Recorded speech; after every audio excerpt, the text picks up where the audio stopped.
నమస్కారం గురుగారు. శుభాశీస్సులు నాన్న. స్వామి గారు, ఈ మధ్య శ్రీశైలంలో శివసాముల పైన లాఠీ చార్జులు జరిగాయి కదా, ఇలా ఎందుకు జరుగుతున్నాయి? ఇలా ఎందుకు దేవాలయంలో ఇలా చేయడం, అంటే శివసాములని లాఠీ చార్జ్ చేయడం అండి, ఎందుకు ఈ విషయాలు అనేవి జరుగుతున్నాయో మీ మాటలు తెలియజేయండి గురుగారు. మంచి విషయం అడిగారు. మనకు శ్రీశైలంలో ఉదాహరణకి ఇప్పుడు ప్రత్యక్షంగా కనిపించింది కాబట్టి పర్వాలేదు. ఇక్కడే కాకుండా మొన్న రీసెంట్గా కూడా కేరళలో శబరిమలలో కూడా అయ్యప్ప భక్తుల పైన కూడా ఇలాంటి లాఠీ చార్జీలే జరిగాయి. ఇంకా చెప్పాలంటే అంతకంటే కూడా ఎక్కువ కూడా దాడులు జరిగాయి. అంటే భక్తుల పైన అక్కడ దేవాలయాల్లో ఉన్నటువంటి వాళ్ళు అంటే మనకు దేవుడి దగ్గర ఉద్యోగం చేస్తూ ఒక సెక్యూరిటీ కావచ్చు, లేదంటే ఆలయ కమిటీ సభ్యులు కావచ్చు, లేదంటే ఆలయ కమిటీ ఎండోమెంట్ నిర్మించినటువంటి సెక్యూరిటీ గార్డ్స్ కావచ్చు, లేదంటే అక్కడ చేసేటువంటి ఆ దేవాలయంలో పనులు చేసేవాళ్ళు కావచ్చు, ఆ దేవాలయాన్ని గుడిలో మెయింటెనెన్స్ చేసే వ్యక్తులని కావచ్చు, ఎవరైనా సరే దేవాలయాల దగ్గర పని చేస్తున్నప్పుడు దేవుడి దగ్గర సేవ చేస్తున్నారు అని అర్థం. దేవుడి దగ్గర సేవ అంటే వాళ్ళు ఊరికే సేవ చేయడం లేదు.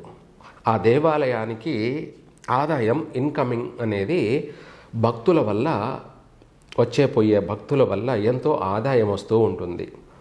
ఉండి కానుకలు కావచ్చు, టికెట్ రూపంలో కావచ్చు, లేదంటే పూజా కైంకర్యాల వల్ల కావచ్చు, లేదంటే ఇతరత్ర అనేక రూపాలలో కావచ్చు ఆదాయం వస్తూ ఉంది. ఆ ఆదాయం అనేది అక్కడ సేవ చేసేటువంటి ప్రతి ఒక్కరూ ఆలయ ఈవో కాడి నుంచి ఆ ట్రస్ట్ బోర్డు కానీ, లేదంటే ఆ పనిచేసే చీపురు ఊడ్చే ఆలయాన్ని శుభ్రపరిచే వాళ్ళ కాడి నుంచి, లడ్డూ కౌంటర్ కాడి నుంచి, లేదా అనేక సేవా కార్యక్రమాలు చేసేటువంటి వాళ్ళు ప్రతి ఒక్కరు కూడా భగవంతుడి దగ్గర సేవ చేసేవాళ్ళే. అది ఎన్నో జన్మలు తపస్సు చేస్తే కలిగేటువంటి పుణ్యము. అలాగే ఆయన మామూలుగా చెప్పాలంటే గవర్నమెంట్ జాబు మనకు ప్రైవేట్ జాబు కంటే కూడా అత్యంత పెద్ద జాబ్ ఏదైనా ఉంది అంటే గాడ్. ఆ గాడ్ అంటే ఇంటర్నేషనల్ యూనివర్సల్ గవర్నమెంట్ అని అర్థం.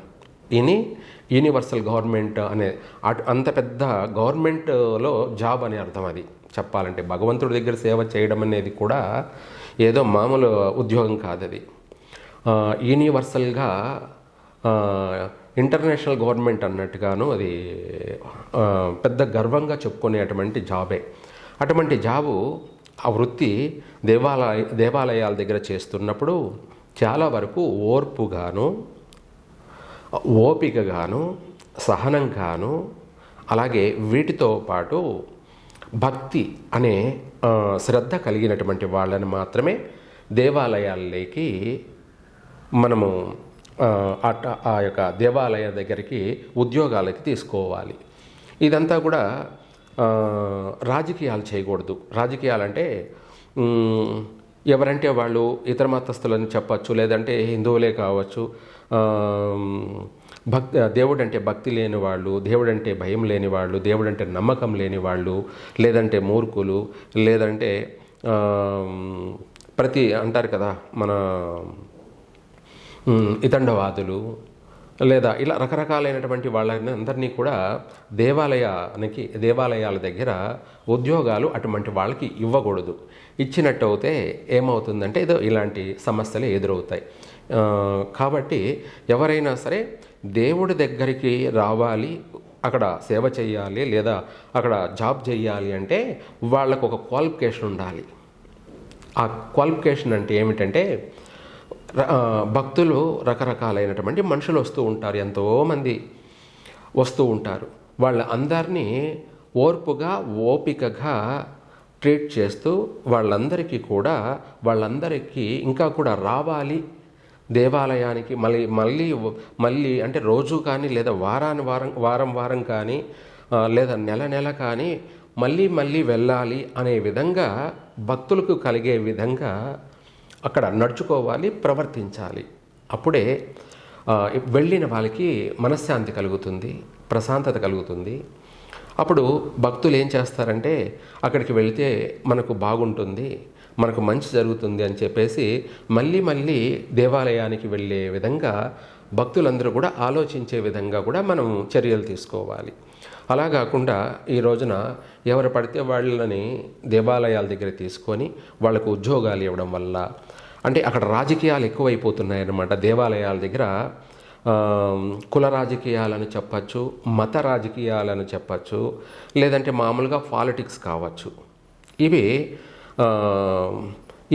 వీటి వల్ల దేవాలయాలని భ్రష్టు పట్టిస్తున్నారు. దేవాలయాలని అన్ని విధాలా కూడా ఒక విధంగా కాకుండా అన్ని విధాలా కూడా దేవాలయాలకు హాని కలగచేస్తూ ఉన్నారు. కాబట్టి దీనివల్ల వచ్చే నష్టం ఏంట్రా అంటే అక్కడ దేవాలయ కమిటీకి కాదు, దేవుడికి. అయితే దేవుడికి ఏమి నష్టం జరుగుతుంది అంటే దేవుని యొక్క పేరుని, ప్రతిష్టని దిగదార్చడమే. ఆయనకు వచ్చే నష్టం ఏమీ లేదు. భక్తుడికి అనుసంధానం లేకుండా చేయడము అని అర్థం ఏమిటి? భక్తుడికి అనుసంధానం అనేది లేకుండా చేయడం. ఇది ఇంతకంటే మించినటువంటి పాపము, ఇంతకంటే మించినటువంటి నేరము, ఘోరము ఇంకా విశ్వంలో ఎక్కడా ఉండదు. దీన్నే వాళ్ళ లైఫ్ ఎగ్జామ్లో చేసే నేరాలు, ఘోరాలు అంటారు. వీటిని దేవుడు ఏదో ఒక రోజు శిక్షిస్తాడనుకోండి వాళ్ళని. కాకపోతే ఇప్పుడు ప్రస్తుతం జరుగుతున్నటువంటి సిచ్యువేషన్ వల్ల భక్తులలో, ప్రజల్లో ఒక భయాందోళన, ఏం పోతావులే దేవుడి దగ్గరికి, అక్కడ పోయినా కూడా ఈడ్చి బయటికి లాగేస్తారు, లేదంటే కొడుతున్నారు. మనం ఇంత దూరం శివదీక్ష భక్తులు ఎవరు? శివమాల వేసుకునే వాళ్ళు, లేదంటే అయ్యప్ప దీక్షల మాల ధరించిన వాళ్ళు, వీళ్ళే కాకుండా ఇంకెక్కడైనా సరే తిరుమల కావచ్చు, లేకపోతే పద్మావతి దేవి ఆలయం దగ్గరని కావచ్చు, లేదా ఇంకా అనేక చోట్ల అనేక ఇక్కడే కాకుండా మన దక్షిణ భారతదేశంలో అయితే మరీ ఓవర్ అయిపోయిందన్నమాట. ఈ యొక్క ఆలయాల దగ్గర దేవుడు సొమ్ము తింటూ నెల జీతాలు తీసుకుంటూ, అలాగే వచ్చే భక్తులని ఇబ్బందులు పెడుతున్నారు. పోయే భక్తులందరినీ కూడా ఇబ్బంది పెడుతున్నారు. భక్తులు కూడా దేవాలయానికి వెళుతున్నారంటే వాళ్ళు ఎంత భక్తి శ్రద్ధలతోనూ వాళ్ళ కోరికల కోసం వాళ్ళు 41 రోజు శివమాల ధరించి దీక్ష చేసి, చల్లనీళ్లతో స్నానం చేసి, దీక్ష అనేది వాళ్ళు జపాలు చేసుకొని పంచాక్షరి మంత్రాన్ని పఠించి, వాళ్ళు వీలైనంత వరకు, వాళ్ళ చేతనైనంత వరకు వాళ్ళు నియమనిష్టలు పాటించి, అలాగే ఇంట్లో భార్యాభర్తలు ఇద్దరూ కూడా ఒకరినొకరు నియమనిష్టలతో వాళ్ళు ఉండి, ఒక కుటుంబం ఎల్లపాది కూడా నియమనిష్టలతో ఉండి, వాళ్ళంతా కూడా 41 రోజు అయిన తర్వాత శ్రీశైలం వెళితే, లేదు అటు మనం అయ్యప్పలు శబరిమలైకి వెళితే, ఇక్కడ శ్రీశైలం వెళ్ళగానే భగవంతుని దర్శనం చేసుకోవాలన్న వాళ్ళ సంతోషము, తృప్తి, ఆనందము, అలాగే ఇదే కాకుండా వాళ్ళ కోరికలు, ఒక్కొక్క కోరిక అనుకోండి. వాళ్ళ కోరికలు ఏమిటంటే రకరకాల కోరికలు ఉండొచ్చు. వివాహం కాని వాళ్ళకి వివాహం అవుతుందనో, లేదా సంతానం లేని వాళ్ళకి సంతానం అవుతుందనో, వీళ్ళకంటే ముందు ఎక్కువగా ఆర్థిక పరంగా కలిసి వస్తుందని చెప్పేసి ఎక్కువగా మనం శివయ్యను పూజిస్తే, శ్రీశైలం వెళ్ళి ఇరుముడులు సమర్పిస్తే, ఆ శివదీక్ష చేసినటువంటి పూజాబలం వల్ల మన అనుకున్న పనులు నెరవేరుతాయనే ఒక నమ్మకంతో వాళ్ళు దీక్ష చేసి శ్రీశైలం వెళితే, ఇక్కడ కూడా మన దేవాలయాలే, ఎక్కడో తమిళనాడు, కేరళ పోతే, కర్ణాటక పోతే ఏదో జరిగిందంటే పొరపాటు. ఇక్కడ తెలుగు రాష్ట్రాల్లో తెలుగు వాళ్ళకే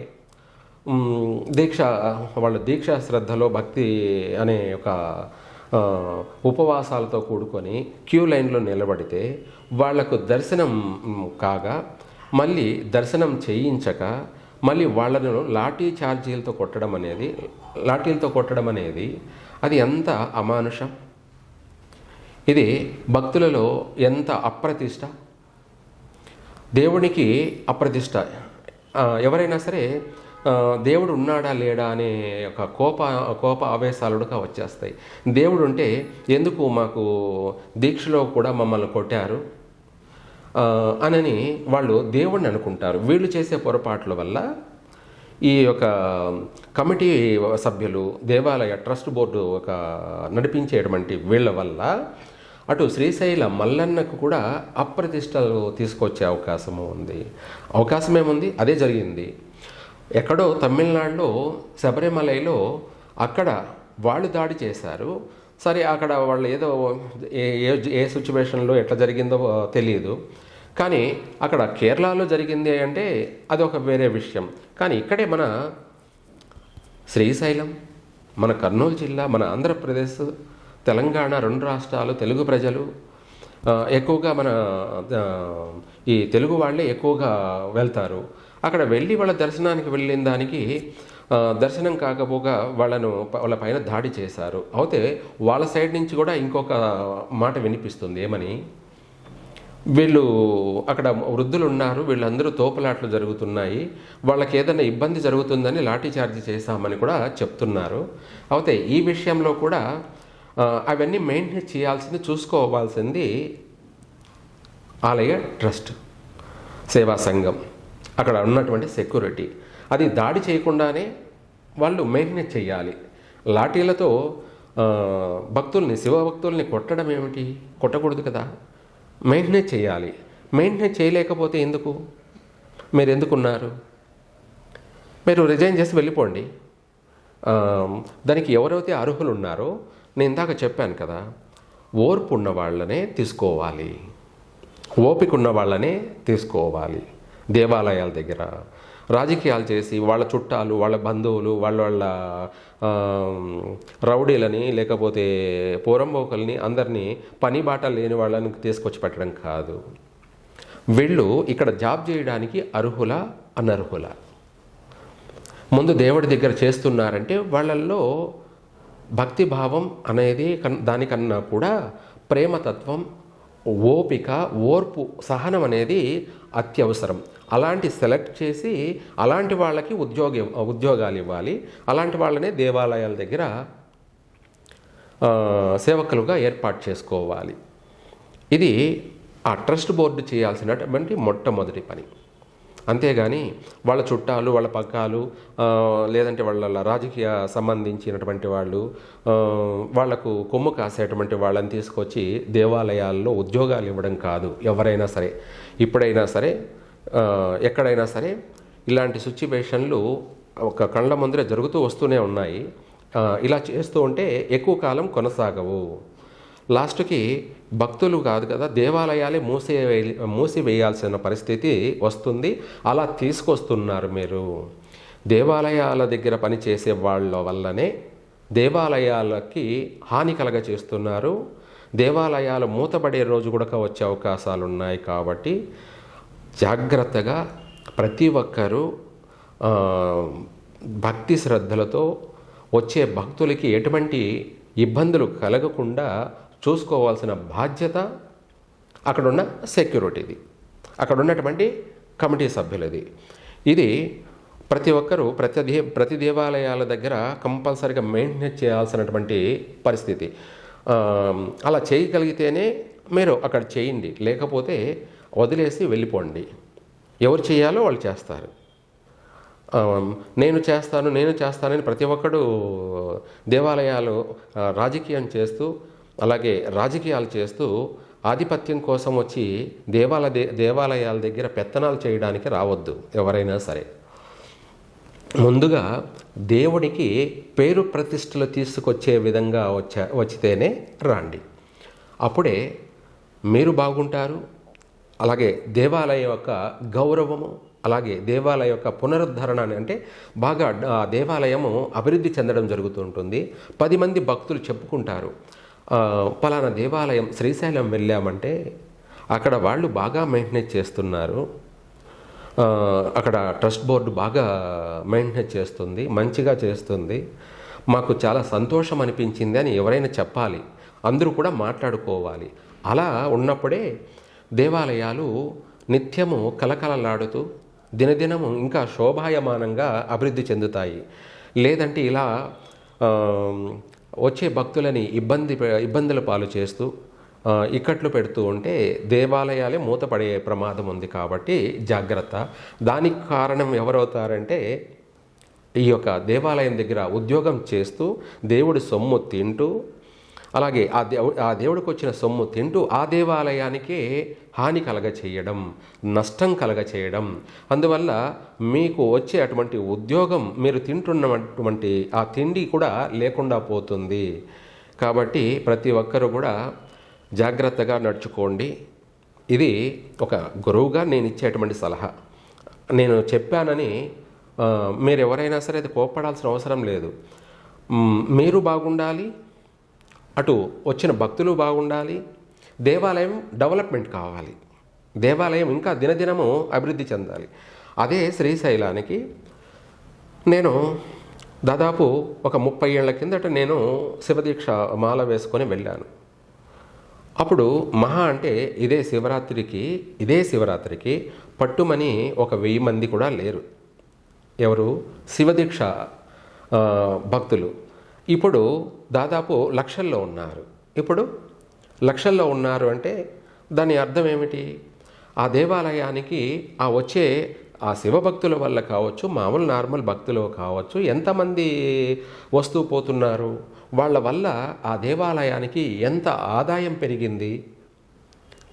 దాంతోపాటు లక్షల్లోనే ఆదాయం, కోట్లల్లోనే ఆదాయం కూడా పెరిగింది కదా. అలాంటప్పుడు ఆ వచ్చే భక్తుల్ని మనం రానికుండా చేస్తే ఏమవుతుంది?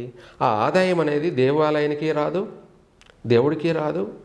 అలాగే ఆ పనులు చేసేటువంటి వాళ్ళకి జీతాలు కూడా ఎలా వస్తాయి? జీతాలు కూడా జీతాల దాకా కాదు, దేవాలయాన్ని దీపారాధన కూడా మెయింటెనెన్స్ చేయలేరు. ఇదే ప్రతి దేవాలయంలో మనం చూసిందే. నేను చిన్నప్పుడు ఒంటిమిట్ట కోదండరామస్వామి దేవాలయానికి దీపారాధన కూడా కష్టంగా ఉండింది.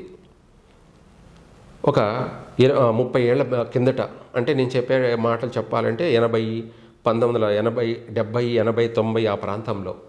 మరి ఇప్పుడు ఎలా ఉంది అంటే అభివృద్ధి చెందాలి. రోజు రోజుకి ప్రతి దేవాలయము దినదినం అభివృద్ధి చెందాలి. అలా శ్రీశైలం అభివృద్ధి చెందింది, శరవేగంగా అభివృద్ధి చెందింది. శరవేగంగా అభివృద్ధి చెందింది అంటే అది శివభక్తుల వల్లను, అంటే శివదీక్ష ధరించేటువంటి వాళ్ళ యొక్క వల్ల ఆ యొక్క శ్రీశైలం అనేది ఎంతో అభివృద్ధి చెందింది. వాళ్ళ వల్ల ఎంతో ఆదాయం వస్తుంది. అటువంటి వాళ్ళపైనే దాడి చేయడం అనేది 100% క్షమించరానిటువంటి నేరం. ఇది ఒక శ్రీశైలంలోనే కాదు, తిరుమలలో కూడా ఇంకా ఇటువంటి సంఘటనలు జరుగుతూనే ఉన్నాయి. తర్వాత పద్మావతి దేవి ఆలయం దగ్గర కూడా సెక్యూరిటీ చాలా అహంకారంగా, లేదంటే వాళ్ళు చాలా రఫ్గా ట్రీట్ చేస్తున్నారు. ఇది వాస్తవమే. అన్ని చోట్ల నేను అందరినీ చూస్తుంటా. ప్రతి దేవాలయాన్ని నేను పాదయాత్ర చేసి సందర్శించాను. మామూలుగా నేను చిన్నప్పటి నుంచి కూడా ఏ దేవాలయాల్లో ఏమేమి జరుగుతుంది, ఎలా జరుగుతుంది అనేది కూడా నేను అన్నీ తిరిగి చూస్తూనే ఉన్నాను. దాదాపు నేను ఒక 50 ఏళ్ల నుంచి వచ్చిపోయి తిరిగి చూస్తూనే ఉన్నాను. ఇవన్నీ కూడా ఏమిట్రా అంటే దేవాలయాల దగ్గర పనులు చేసే వాళ్ళ వల్లనే అటు దేవుడికి, ఇటు దేవాలయాన్ని దర్శనం చేసుకునే పోయే భక్తులకి ఇబ్బందులు కలగచేస్తున్నారు. అది జాగ్రత్తగా మెయింటైన్ చేయాలని చెప్పేసి నా యొక్క మనవి. దేవుడికి, దేవాలయానికి, ధూపదీప నైవేద్యానికి కూడా నష్టాలు కలగజేసేంతవరకు తీసుకురాకూడదు. ఇంకా పెంపొందించుకుంటూ వెళ్ళాలి, దినదినము డెవలప్మెంట్ చేసుకుంటూ వెళ్ళాలి. ఇదంతా అక్కడ ఉన్నటువంటి, అక్కడ చేసేటువంటి మెయింటెనెన్స్ చేసే వాళ్ళ యొక్క బాధ్యత, అది వాళ్ళ కర్తవ్యం, అది ఒక రెస్పెక్ట్. వాళ్ళు ఇంకా చెప్పాలంటే భక్తుల్ని ఇంకా కూడా వాళ్ళకు దగ్గరగా ఉండి వచ్చి దర్శనం చేసుకోండి అని చెప్పి వాళ్ళకి ఇంకా ప్రోత్సాహం, సలహా ఇచ్చే విధంగా ఉండాలి. ప్రతి చోట చూసాము. దేవుడి దగ్గర దర్శనం కాడ తిట్టుకుంటూ అరుచుకుంటూ లాగేస్తూ ఈడ్చుకుంటూ పోతూ ఉన్నారనమాట. ఇవి ఎంత అపరాధం అంటే అంత అపరాధం. అలా అనేసి మనుషులపైన దాడి చేయకూడదు, ఓర్పుగా చెప్పి పంపిస్తూ ఉండాలి. వెళ్ళిన వాళ్ళు దేవుణ్ణి దర్శనం చేసుకోవాలి, 2 కళ్ళతో చూసి తరించాలి అని చెప్పేసి వాళ్ళు వస్తే వాళ్ళని ఈడ్ చేయడము, లాగేయడము, వాళ్ళని కొట్టడము, వాళ్ళపైన దాడి చేయడం వల్ల దేవుణ్ణే మార్చేసుకునే రోజులు కూడా వస్తున్నాయి. ఇటువంటి వాళ్ళ వల్ల కూడా ఇటువంటి ఆటంకాలు, ఇటువంటి అనేక సమస్యలు జరుగుతుండడం వల్ల మతాలే మారేటువంటి ప్రభావం కూడా జరిగే అవకాశాలున్నాయి. కాబట్టి ప్రతి దేవాలయం, మన దక్షిణ భారతదేశంలో ప్రతి చోట, ప్రతి దేవాలయాల్లో ఏం జరుగుతుందో ప్రతి ఒక్కరూ నిలదీయండి, ప్రతి ఒక్కరూ వాటి అన్నిటిని కూడా ఖండించండి. ఎందుకంటే ప్రతి ఒక్కరూ సేవకుడే, ప్రతి ఒక్కడు భక్తుడే, భగవంతుడికి ప్రతి ఒక్కడు సేవకుడే. కాబట్టి ఇలాంటి చేసే వాళ్ళందరినీ కూడా నిలదీయండి, ఖండించండి, ఎదిరించండి. అలాగే మనము తప్పు చేయకూడదు, తప్పు చేసిన వాడిని వదలకూడదు. ఇది భగవంతుడి దగ్గర ఉన్నటువంటి మనం ఆచరించవలసింది, మనం పాటించవలసిన సిద్ధాంతం. అటు దేవాలయానికి హాని కలిగించకూడదు, దర్శనానికి వెళ్ళిన భక్తులకి హాని కలగచేయద్దు. 2 విధాల అవినాభావ సంబంధం, అంటే భగవంతుడికి భక్తునికి అనుకూలమైనటువంటి వాతావరణాలు కలగచేయాలి తప్ప ఇంకా ఈ దేవాలయానికి రావద్దు, నేను ఈ గుడికే రాకూడదు అనే విధంగా తీసుకురాకూడదు. అలా తీసుకొస్తున్నారు, అలా హాని కలగచేస్తున్నారు, నష్టాలు కలగచేస్తున్నారు. వీటి అన్నిటికీ కూడా మూల్యం చెల్లించుకోవాల్సినటువంటి రోజులు దగ్గరలోనే ఉన్నాయి. తస్మాత్ జాగ్రత్త. సర్వే జన సుఖినో భవంతు.